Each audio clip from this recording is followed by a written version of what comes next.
कैसी बस्ती है।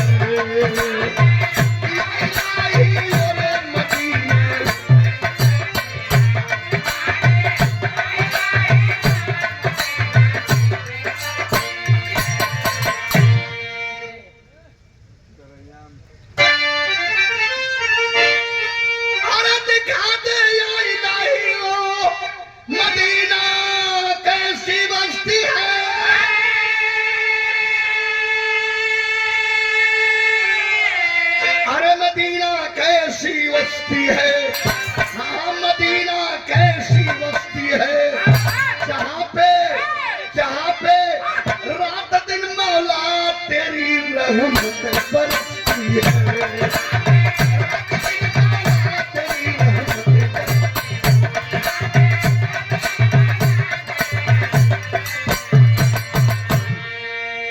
ये तो मजहब का रहा, ये मजहब का एक लाइन हिंदी बताइला।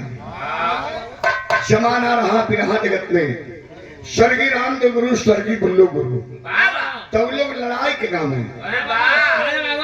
गाना से गाना लड़े, बात से बात लड़े, बिरहा से बिरहा लड़े। का बुल्लू गुरु गाना मास्टर? अरे पहले रामदेव गुरु गाना कैसे? अरे बस एक यार दुनिया है इसी संसार के नीचे, पड़ गया सखियों का झूला कदम के द्वार के नीचे। बुल्लू गुरु का पारिया है। जब इतना गाय ले तो छोटा मर्द बड़ा लहरा के महीन पीसा है। का गा मास्टर?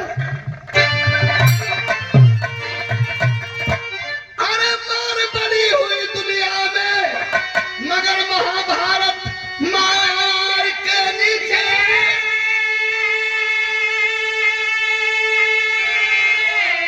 अरे महाभारत मार के नीचे सार बड़ा हुए दुनिया में मगर शकुनिया सार। अरे बारे शकुनिया साहब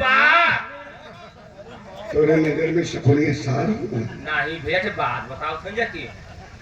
फिर रामदेव गुरु के पारी आवे तल लड़ाई थी।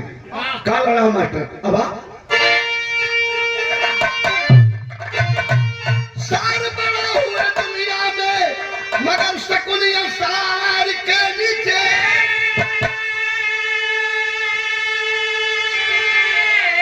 शकुनिया सार के नीचे, अरे शकुनिया सार के नीचे पकल का बार छिपल बा, अरे पकल का बार छिपल बारे करियवा पार के नीचे, छिपल बारे करियवा पार के नीचे।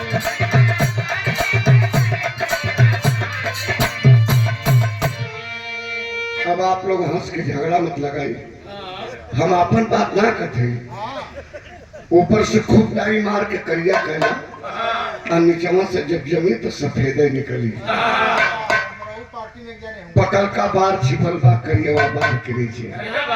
हम बताइएगा कव्वाली बदल जी और हमारी टोपी कलर बदल जी। अरे वाह तो हर